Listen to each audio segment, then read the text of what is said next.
എനിക്കറിയാമോ?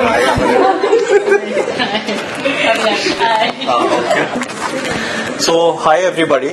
I'm Mohit again from Smitha Hospital. So here we have my beautiful friends. So whenever you come to Smitha Hospital, the first thing what you're going to see is all of them smiling and taking care and directing you properly to wherever you want to go.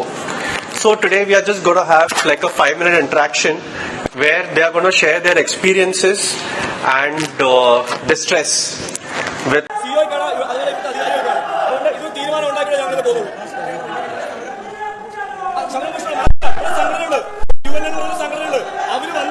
ബാക്കിയുള്ള staff നഴ്സുമാരോട് പറഞ്ഞേക്കുന്നത് നിങ്ങൾ ഡ്യൂട്ടിക്ക് കയറിക്കോളൂ, ബാക്കി സംസാരിച്ച് തീർക്കാന്നാണ് പറഞ്ഞേക്കുന്നത്. അതായത് ഈ ഇരയായിരിക്കുന്ന പെൺകുട്ടി ഇവിടെ ഐസിയിലാണ്. അപ്പൊ ആ കുട്ടിക്ക് നീതി വേണ്ട. ഈ CMOയ്ക്കും ബാക്കിയുള്ള ഈ മാനേജർക്കും സപ്പോർട്ട് ചെയ്യുന്നത് UN പോലെ സംസാരിക്കുന്നത്. അപ്പൊ എന്ത് സംഘടന പ്രവർത്തനം നടത്തുന്നത്? അപ്പൊ ഞങ്ങൾ സമരമായിട്ട് മുന്നോട്ട് പോവാണ്.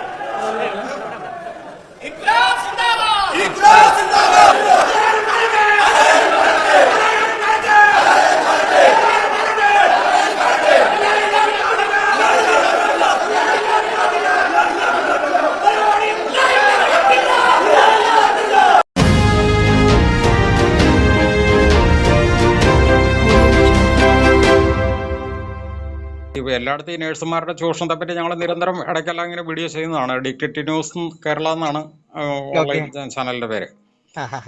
അപ്പം ഇന്നത്തെ ആ സംഭവത്തെ പറ്റി സാറൊന്ന് വളരെ ചുരുക്കത്തിലൊന്ന് കാര്യങ്ങളൊന്ന് പറയാമോ? തീർച്ചയായും. ഇത് ഞാൻ പറഞ്ഞില്ലേ, ഈ രണ്ട് വ്യക്തികള് അവിടെ ചീഫ് നഴ്സിംഗ് ഓഫീസറും അതുപോലെ തന്നെ അവിടുത്തെ ഒരു കാഷ്വാലിറ്റി സൂപ്പർവൈസറും ആയിട്ടുള്ള രണ്ടുപേര്. ഇവരാണ് മെയിൻലി അവിടുത്തെ ഒരു പ്രശ്നം. ഇവർ കാലങ്ങളായിട്ട് അല്ലെങ്കിൽ നേരത്തെ തൊട്ട് ഇത്തരത്തിലുള്ള ആക്ടിവിറ്റീസ് ചെയ്തുകൊണ്ടിരിക്കുന്ന മനുഷ്യരാണ്. മാനസികമായിട്ട് ഹരാസ് ചെയ്യുക, പീഡിപ്പിക്കുക, ഇതാണ് അവര് അതിലെന്തോ സംതൃപ്തി കണ്ടുപിടിക്കുന്ന മനുഷ്യരാണ്. ഇതുപോലെ തന്നെ പലരും അവിടുന്ന് ജോലി വിട്ടു പോകുന്നത് പോലും ഇവരുടെ ഹരാസ്മെന്റ് കാരണം ജോലി ഉപേക്ഷിച്ച് പോയ നിരവധി ആൾക്കാരുള്ളത്. അപ്പൊ ഇതിവർ നിരുപാധികം തുടർന്നുകൊണ്ടിരിക്കുന്ന സാഹചര്യത്തിലാണ്. അതുകൊണ്ട് തന്നെയാണ് ഒരു പരിധിവരെ ഈ പിള്ളേരുടെ ഒരു സംഘടന രൂപീകരിക്കാനുള്ള കാരണം വരെ ഉണ്ടാകുന്നത്. അതിനോട് പ്രതികരിക്കാൻ വേണ്ടിയിട്ടാണ് ഇവർ സംഘടന ഉണ്ടാക്കുന്നത്. അപ്പൊ സംഘടനയുടെ യൂണിറ്റ് സെക്രട്ടറി ആയിരുന്നു കുട്ടി. അപ്പൊ ഇന്നലെ വൈകുന്നേരം അവര് അവിടെ ഒരു എന്താ പറയാ, ഒരു ആകെ രണ്ടുപേരെ തന്നെ ഡ്യൂട്ടിക്ക് ഉണ്ടായിരുന്നുള്ളൂ. അപ്പൊ അവർ രണ്ടുപേരും പേഷ്യന്റ് നോക്കിക്കൊണ്ടിരുന്ന സമയത്ത് അവിടെയുള്ള വേറൊരു സ്റ്റാഫിന്റെ ഒരു റിലേറ്റീവ് ആയിട്ടൊരു പേഷ്യന്റ് ആ സ്റ്റാഫും അവിടുത്തെ റിലേറ്റീവും കൂടെ അവിടെ വരുന്നു. അപ്പൊ ഇവര് മറ്റേ പേഷ്യന്റിനെ കെയർ ചെയ്തുകൊണ്ടിരിക്കുന്നത്, അതായത് ഓർഡിനൊരു RTA ഓർഡിനൊരു ആൻജിയോഗ്രാം, മീൻസ് എന്താ പെയിനുമായിട്ട് വന്ന പേഷ്യന്റ് ആണ്. അപ്പൊ അവര് അതിന് കെയർ ചെയ്യുന്നു. അത് കഴിഞ്ഞിട്ട് വന്ന് ഈ പേഷ്യന്റ് കെയർ ചെയ്യുന്നു. അപ്പൊ ആ ഒരു ഡിലേ ഉണ്ടായെന്ന് പറഞ്ഞിട്ട്, മീൻസ് അത് കഴിഞ്ഞിട്ട് ഇവിടെ വരാനുള്ള ഡിലേ ഉണ്ടായെന്ന് പറഞ്ഞിട്ട് ഈ സ്റ്റാഫ് വിളിച്ചിട്ട് അവിടെ അതോറിറ്റി ഈ പറഞ്ഞ ആൾക്കാരെ വിളിച്ചു പറയുന്നു. അപ്പൊ അവരെല്ലാം കൂടെ വിളിച്ചിട്ട് ഈ പിള്ളേരെ ഷൗട്ട് ചെയ്യുകയും പേടിപ്പിക്കുകയൊക്കെ ചെയ്യും. പക്ഷെ അവർക്ക് ട്രീറ്റ്മെന്റ് കൊടുത്തു, ഇതെല്ലാം കഴിഞ്ഞിട്ടാണ്. അപ്പൊ ഈ സാഹചര്യങ്ങൾ സിറ്റുവേഷൻസ് മനസ്സിലാക്കാതെ അവിടുത്തെ സ്റ്റാഫ് ഷോർട്ടേജ് സിവിയർ ആണ്. അതൊന്നും മനസ്സിലാക്കാതെ ഇവരിട്ട് പണിയെടുപ്പിക്കാം, അതിന്റെ പുറകെ ഇവര് നിന്നിട്ട് ചൂഷണം ചെയ്യാം. അതാണ്. അപ്പൊ ആ ഒരു വൈകാരിക തള്ളിച്ചില കൊച്ചു ചെയ്താണ്. സ്റ്റാറ്റസ് ഓക്കെയാണ്, ബെറ്റർ ആയിട്ടുണ്ട്. അവരെ 3 പേരെ സസ്പെൻഡ് ചെയ്തു അല്ലേ? വൈകിട്ട് ഞാൻ ന്യൂസ് കണ്ടായിരുന്നു. 3 പേരെ സസ്പെൻഡ് ചെയ്തു. 3-ാം തീയതി തന്നെ ചർച്ച പറഞ്ഞിരിക്കുന്നത്. അത് മാക്സിമം നേരത്തെ അവർ വരാന്ന് പറഞ്ഞിട്ടുണ്ട്. വന്നു കഴിഞ്ഞാൽ ചർച്ച ചെയ്തിട്ട് എന്തായാലും ഇവരെ പുറത്താക്കുക എന്നുള്ള നടപടി അല്ലാതെ നമ്മൾ അതിന്റെ അകത്തേക്ക് വേറെ കോംപ്രമൈസ് ഇല്ല. ഞങ്ങൾ പൊതുവെ വീഡിയോയിൽ പറയുന്നത് ഏകദേശം മിനിമം ഒരു 1 ലക്ഷം രൂപയെങ്കിലും ഇവിടെ നഴ്സുമാർക്ക് ലഭിക്കാനുള്ള യോഗ്യതയുണ്ട്. പക്ഷേ ഒറ്റയടിക്ക് 1 ലക്ഷം കൊടുക്കാൻ പറ്റില്ലായിരിക്കാം. പക്ഷെ എങ്കിൽ പോലും കൂടെ അതിനുള്ള യോഗ്യതയുണ്ട്. കാരണം എന്താണെന്ന് വെച്ച് കഴിഞ്ഞാൽ ഇത് ശരിക്കും +2 കഴിഞ്ഞിട്ടൊരു ഡിഗ്രി എടുത്ത് പഠിക്കുകയാണല്ലോ ശരിക്കും പറഞ്ഞാൽ. ജനറൽ നഴ്സിംഗ് ആണെങ്കിലും PSC നഴ്സിംഗ് ആണെങ്കിൽ പോലും കൂടെ ഒരു ഡിഗ്രി എടുത്ത് പഠിച്ച് അതിനുശേഷം അവരുടെ പ്രാക്ടീസും മറ്റു കാര്യങ്ങളും, അത് തന്നെയല്ല ഇവരുടെ ഒരു കഷ്ടപ്പാടെന്ന് പറഞ്ഞു കഴിഞ്ഞാൽ ഭയങ്കര സ്ട്രെസ്ഫുൾ ആയിട്ടുള്ള ലൈഫാണ്. ഭയങ്കര സ്ട്രെസ്സും സ്ട്രെയിനും. അത് പറയാതിരിക്കാൻ പറ്റില്ല. കാരണം എനിക്ക് എന്റെ ഒരു കസിൻ കുട്ടി ഒരു പ്രാവശ്യം പറഞ്ഞ് ഞാൻ എപ്പോഴും ഓർക്കുന്നുണ്ട്, ബോംബെയിലെ ഒരു ഹോസ്പിറ്റലിൽ കുറച്ച് നാൾ 6 മാസം വർക്ക് ചെയ്തല്ലോ. എന്നിട്ട് പറയാണ് ഈ കസേര അതുപോലെ തന്നെ ബെഞ്ചൊക്കെ ഉണ്ടല്ലോ, ആൾക്കാർ റെസ്റ്റ് എടുക്കുന്നേ, അത് കാണുമ്പോ കൊതിയാകുക എന്ന് പറഞ്ഞ ആ ഒരു സംഭവം കാണുമ്പോൾ കൊതിയാകുക എന്ന് പറഞ്ഞ. കാരണം ഇവിടെ ഏകദേശം ഇതുപോലൊക്കെ സിറ്റുവേഷൻസ് ആണ്. വെച്ചാൽ നൈറ്റ് ഡ്യൂട്ടിക്ക് ഇടയ്ക്ക് അവരുടെ വർക്ക് കഴിഞ്ഞിട്ട് റിലാക്സ് ചെയ്യാൻ ഇരിക്കാൻ തുടങ്ങി കഴിഞ്ഞാല് ആ സമയത്ത് വന്നിട്ട് ഒരു ഫോട്ടോ എടുക്കുക, പിറ്റേ ദിവസം വന്നിട്ട് പേടിപ്പിക്കുക, ഭീഷണിപ്പെടുത്തുക. ഇതൊക്കെ ഈ ഒരു അത് ഭയങ്കരമായിട്ടല്ലേ നമുക്ക് പറയാൻ പറ്റില്ല. മനുഷ്യാവകാശ ലംഘനം ഏറ്റവും കൂടുതൽ നടക്കുന്ന ഒരു മേഖലയാണ് ശരിക്കും പറഞ്ഞ നേഴ്സുമാരുടെ മേഖല. സ്ത്രീജനങ്ങൾ മെയിൻലി ഉള്ളത് കൊണ്ട് തന്നെ ഇവർക്ക് പേടിപ്പിക്കാനും ഇതുകൊണ്ട് ടോർച്ചർ ചെയ്യാനും ഭയങ്കര ഈസിയാണ്. ഒന്നാമതല്ലേ പെൺകുട്ടികളെ സംബന്ധിച്ച് അവരുടെ ഈ നൈറ്റ് ഡ്യൂട്ടി അല്ലെങ്കിൽ എന്തെന്ന് പറഞ്ഞാലും വീട്ടിൽ പോയി കഴിഞ്ഞാൽ അവർക്ക് കൊടുക്കാൻ സമയം കിട്ടില്ല. കുട്ടികളായി ബാക്കിയുള്ള പണികളായിട്ട് തിരിച്ചിട്ട് വന്നിട്ട് ഈ പറഞ്ഞ സ്ട്രെസ്സും സ്ട്രെയിനും ഇതിനിടയ്ക്ക് വീട്ടിലെ സമ്മർദ്ദങ്ങളും ബാക്കിയുള്ളതും എല്ലാം കൂടെ കൂടിയിട്ട് പോകുന്നതിനിടയ്ക്ക് ഇമാതിരി ആവശ്യമില്ലാത്ത ടോർച്ചറിങ്ങും സമാധാനം ഒരു അറ്റ്മോസ്ഫിയർ. ഇത് രോഗികളെ ചികിത്സിക്കുന്നവരല്ലേ, കോൺസെൻട്രേറ്റ് ചെയ്യാനുള്ള അല്ലെങ്കിൽ കോൺസെൻട്രേറ്റ് ചെയ്യാൻ അങ്ങനെ ചെയ്യാൻ പറ്റുന്ന ഒരു അറ്റ്മോസ്ഫിയർ ഇല്ല. തിരക്ക് പിടിച്ച് യാന്ത്രികമായിട്ട് എന്തൊക്കെയോ ചെയ്ത് തീർക്കേണ്ട സാഹചര്യം. ആവശ്യമില്ലാത്ത ഈ പറഞ്ഞ പേപ്പർ വർക്കുകളൊക്കെ, ഒരു കാര്യമില്ലാത്ത കുറെ പേപ്പർ വർക്കുകൾ, ഇതിന് പ്രോപ്പർ ആയിട്ടുള്ളൊരു എന്താ പറയാ ഒത്തിരി മാറ്റങ്ങൾ വരാനുണ്ട്. സാറ് UN-യുടെ സംസ്ഥാന പ്രസിഡന്റ്. ഓക്കെ. സാറിന്റെ പേര് സോബി. ഷോബി. സാറേ, ഞാനിത് വീഡിയോയിൽ കൊടുക്കുന്നതിന് കുഴപ്പമില്ലല്ലോ? ഇപ്പൊ ഓക്കെ, താങ്ക് യു സാറേ, താങ്ക് യു. ഓക്കെ, കേട്ടല്ലോ. തൊടുപുഴ സ്മിത ഹോസ്പിറ്റലിൽ ഇന്നുണ്ടായൊരു സംഭവമാണ്. പൊതുവെ വാർത്താ മാധ്യമങ്ങളിലൂടെ പലരും അറിഞ്ഞിട്ടുണ്ടാവണം. അതായത് ഈ ഹോസ്പിറ്റലിൽ നേഴ്സുമാർക്ക് വരുന്ന ഒരു കൊടിയ പീഡനം, അതിൻ്റെ ഒരു വ്യക്തമായിട്ടുള്ള ഒരു രൂപമാണ് ഇപ്പോൾ ആ കേട്ടത്. തൊടുപുഴ സ്മിത ഹോസ്പിറ്റലിലെ ഒരു നേഴ്സാണ്. അവർക്ക് ഒരു രീതിക്ക് അവിടെ പിടിച്ചു നിൽക്കാൻ പറ്റാത്ത വണ്ണം അത്ര കഠിനമായിട്ടുള്ള ജോലിഭാരങ്ങളാണ് എല്ലാ ഹോസ്പിറ്റലിലും തന്നെ നടത്തിക്കൊണ്ടിരിക്കുന്നത്. അതിൻ്റെ ഒരു ഇരയാണ് ശരിക്കും പറഞ്ഞാൽ ഇന്ന് ആ കുട്ടി. നമുക്കറിയാം, ഏതൊരു മനുഷ്യനും ജോലി ഭാരം എന്ന് പറയുന്നതിന് ഒരു പരിധിയുണ്ട്. അത് കഴിഞ്ഞ് കഴിഞ്ഞാൽ സ്വാഭാവികമായിട്ട് മാനസികമായിട്ട് അവർ വളരെയധികം തകർന്നു പോകും. പ്രത്യേകിച്ച് നേഴ്സുമാർ. കാരണം അവരൊക്കെ വളരെ കൃത്യമായിട്ടും വളരെ ശ്രദ്ധിച്ചും ചെയ്യുന്ന ഒരു ജോലിയാണ് നേഴ്സിംഗ് ജോലി എന്ന് പറയുന്നത്. രോഗീനെ ശുശ്രൂഷിക്കുന്നത് മാത്രമല്ല, അവർക്ക് മെഡിസിൻ കൊടുക്കുന്നതും അവരുടെ ഓരോ കാര്യങ്ങളും വളരെയധികം ശ്രദ്ധിക്കേണ്ടതുണ്ട്. അപ്പോൾ ആ സാഹചര്യത്തിലാണ് ഇതുപോലുള്ള ഒരു കൊടിയ പീഡനം എന്ന് തന്നെ പറയാം. എന്താണെങ്കിലും ശരി, അതിനകത്ത് UN-യുടെ ആൾക്കാർ അതിനകത്ത് ഇടപെടുകയും അതുപോലെ തന്നെ പൊതുസമൂഹത്തിൽ നിന്ന് ശക്തമായിട്ടുള്ള പ്രതിഷേധം ഉയർന്നതിൻ്റെ സാഹചര്യത്തിൽ ഇന്നിപ്പോൾ അവരെ 3 പേരെയും അതിനകത്ത് കാരണക്കാരായിട്ടുള്ള 3 പേരെ സസ്പെൻഡ് ചെയ്തിട്ടുണ്ട്. അതുപോലെ തന്നെ മാനേജ്മെൻറ്റ് അടുത്ത ദിവസം തന്നെ അത് ചർച്ച ചെയ്ത ഒരു തീരുമാനത്തിലേക്ക് എത്തിക്കാം എന്നൊക്കെ പറഞ്ഞിട്ടുണ്ട്. നമ്മളിവിടെ എടുത്ത് കാണേണ്ട കാര്യം, ഈ നേഴ്സുമാരെന്നൊക്കെ പറഞ്ഞു കഴിഞ്ഞാൽ ശരിക്കും പറഞ്ഞു കഴിഞ്ഞാൽ അവരെ ഒരു ഗ്രാജുവേഷൻ ലെവലിലേക്ക് പഠിച്ചു വരുന്നവരല്ലേ. +2 കഴിഞ്ഞിട്ടാണല്ലോ ഏതൊരു ജനറൽ നേഴ്സ് ആണെങ്കിലും BSc നേഴ്സ് ആണെങ്കിലും മറ്റ് ഏതൊരു നേഴ്സുമാരാണെങ്കിലും അവരുടെ ഒരു 3 വർഷവും അതുപോലെ 4.5 വർഷം 5 വർഷം ഇത്രയും കോഴ്സ് പഠിച്ച് പൂർത്തിയാക്കി അതിനിടയ്ക്ക് ട്രെയിനിങ്ങും കഴിഞ്ഞിട്ടൊക്കെയാണ് ഇവർ ഓരോ ഹോസ്പിറ്റലിലേക്ക് ജോലിക്ക് കയറുന്നത്. അപ്പോൾ ഇവർക്ക് മാന്യമായൊരു ശമ്പളം, അതുപോലെ തന്നെ ഇവർക്ക് ജോലിയിൽ ഒരു മാന്യത നൽകേണ്ടതല്ലേ. ശരിക്കും ഇപ്പോൾ നമ്മൾ ഇവരുടെ ഒരു സർവീസ് വെച്ച് നോക്കുമ്പോൾ പറയാനാണെന്നുണ്ടെങ്കിൽ ഇപ്പോൾ കേരളത്തിലാണെങ്കിലും അല്ലെങ്കിൽ ഇന്ത്യയിലാണെങ്കിലും ശരി, അവർക്ക് ഏകദേശം 1 ലക്ഷം രൂപയെങ്കിലും അവർക്ക് ശമ്പളം കൊടുക്കേണ്ടതാണ്. ഇപ്പം നേഴ്സിംഗ് അസോസിയേഷൻ പോലും കൂടെ 50,000 ഒക്കെയാണ് അവർ ആവശ്യപ്പെടുന്നത്. പക്ഷേ അത്രയെങ്കിലും കിട്ടിയില്ലെങ്കിൽ ഇവർ എങ്ങനെ ജീവിക്കും?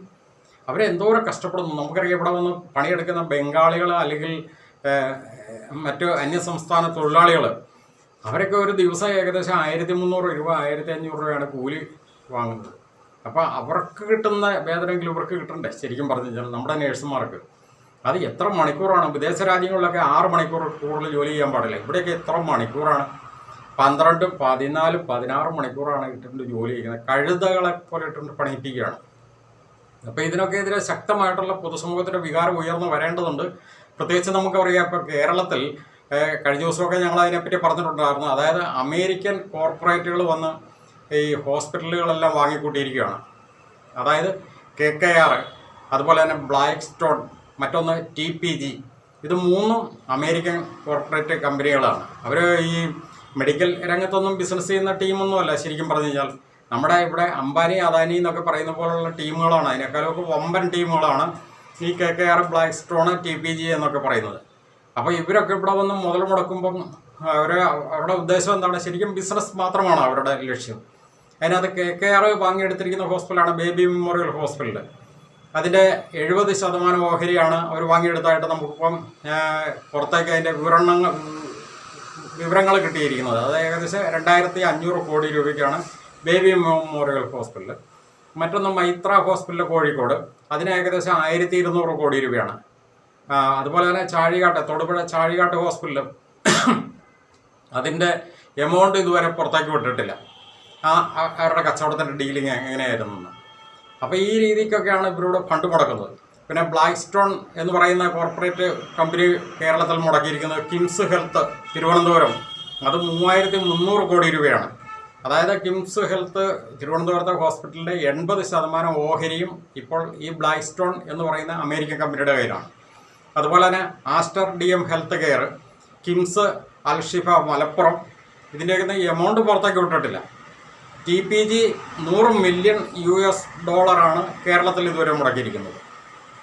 ടോട്ടൽ ഇതുവരെ കണക്കും പ്രകാരം വന്നിരിക്കുന്നത് ഏകദേശം 7830 കോടി രൂപയാണ് കേരളത്തിൽ ഇപ്പോൾ ഈ അമേരിക്കൻ 3 കമ്പനികൾ കൂടി മുടക്കിയിരിക്കുന്നത്.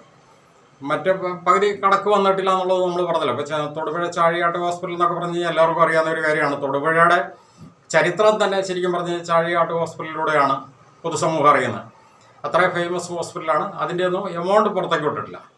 അപ്പോൾ ഇവരിവിടെ ഫണ്ട് മുടക്കുന്നതിൻ്റെ പ്രധാനപ്പെട്ട കാരണമായിട്ട് കണ്ടെത്തിയിരിക്കുന്ന കാര്യങ്ങൾ, അതായത് മറ്റ് സ്ഥലങ്ങളെ അപേക്ഷിച്ച്, പ്രത്യേകിച്ച് മറ്റ് സ്റ്റേറ്റുകളെ അപേക്ഷിച്ച്, ഇന്ത്യയിൽ തന്നെ മറ്റ് സ്റ്റേറ്റുകളെ അപേക്ഷിച്ച് ഇവിടെ വയോജനങ്ങളെ ശുശ്രൂഷിക്കുന്നതിന് കുറച്ച് താല്പര്യം കൂടുതലുള്ള ഒരു സാമൂഹ്യ അന്തരീക്ഷം ഇവിടെയുണ്ട്. അതുപോലെ തന്നെ ഇവിടെ ചികിത്സിക്കുന്നതിനും മടിയില്ലാത്ത ഒരു പൊതുസമൂഹമാണ് പൊതുവേ ഉള്ളത്. അപ്പോൾ അങ്ങനെ ഒരു ബിസിനസ് കണ്ടുകൊണ്ടാണ് ശരിക്കും ഇതുപോലുള്ള കോർപ്പറേറ്റ് കമ്പനികൾ ഇവിടെ ഫണ്ട് ഇറക്കുന്നത്. അപ്പോൾ അവർ ഫണ്ട് ഇറക്കിക്കോട്ടെ, അവർ ബിസിനസ് ചെയ്തോട്ടെ, അതൊക്കെ വളരെ നല്ല കാര്യങ്ങൾ തന്നെയാണ്, തെറ്റുണ്ടെന്നൊന്നും നമ്മൾ പറയുന്നില്ല. പക്ഷേ ഇതൊക്കെ വമ്പൻ ചൂഷണത്തോടെ ഇതിനൊക്കെ നടക്കുന്നു എന്നുള്ളതാണ് നമ്മളിവിടെ പറഞ്ഞു വെച്ചതിന് സാരാംശം. ഒരു ജൂനിയർ ഡോക്ടർക്ക്, ഒരു MBBS പഠിച്ച ഒരു ജൂനിയർ ഡോക്ടറും ഒരു നേഴ്സും ഒരു 5 വർഷം 4 വർഷം 5 വർഷം പഠിച്ചിറങ്ങുന്ന ഒരു നേഴ്സും തങ്ങളിൽ വലിയ വ്യത്യാസമൊന്നുമില്ല ശരിക്കും പറഞ്ഞു കഴിഞ്ഞാൽ. പക്ഷേ ജൂനിയർ ഡോക്ടർക്ക് ഏകദേശം 1 ലക്ഷത്തിന് മുകളിൽ 1.5 ലക്ഷം രൂപ മാസം ശമ്പളം കിട്ടുമ്പോൾ ഒരു നേഴ്സിന് ഒരു മാസം കിട്ടുന്ന ശമ്പളം എത്രയാണെന്നുള്ളതൊന്ന് കണക്കൂട്ടി നോക്കുക. വളരെ തുച്ഛമായിട്ടുള്ള ശമ്പളമാണ് കിട്ടുന്നത്. ഇപ്പോൾ കുറച്ച് ഈ നഴ്സിംഗ് അസോസിയേഷൻ്റെ ഒക്കെ ഇടപെടലും അവരുടെ യൂണിയൻ്റെ ഒക്കെ ഒരു പ്രവർത്തന ഫലമായിട്ട് കുറേയൊക്കെ ഒരു ഡെവലപ്പ് വന്നിട്ടുണ്ട് എന്നുള്ളത് മാത്രമേ ഉള്ളൂ. പക്ഷേ എങ്കിൽ പോലും ചൂഷണം അനുദിനം തുടർന്നുകൊണ്ടിരിക്കുന്നു എന്നുള്ളതിൻ്റെ ഏറ്റവും ലാസ്റ്റുള്ള ഉദാഹരണമാണ് ഇന്ന് സ്മിത ഹോസ്പിറ്റലിൽ തൊടുപുഴ ഉണ്ടായ ഒരു സംഭവം എന്ന് പറയുന്നത്. ആ കുട്ടിക്ക് ഒരു രീതിക്കും പിടിച്ച് നിൽക്കാൻ പറ്റാത്ത ഒരു സാഹചര്യത്തിലാണ്. നമുക്കറിയാം, പൊതുവെ നേഴ്സുമാരുടെ ഇടയിൽ പലരും പറഞ്ഞു കേട്ടിട്ടുണ്ടാവാം. കാരണം എല്ലാവരുടെയും വീടുകളിൽ ഒരു നേഴ്സോ അല്ലെങ്കിൽ സ്വന്തക്കാരോ അടുത്തുള്ളവരൊക്കെ ഉണ്ടല്ലോ. അവർ പൊതുവെ പറയുന്ന ഒരു ഡയലോഗാണ്, അതായത് അവർ നമ്മൾ ഇരിക്കുന്ന കസേര അല്ലെങ്കിൽ ഇരിക്കുന്ന ബെഞ്ച് ഇതൊക്കെ കാണുമ്പോൾ കൊതിയാകുകയാണെന്ന് പറയുന്നത്.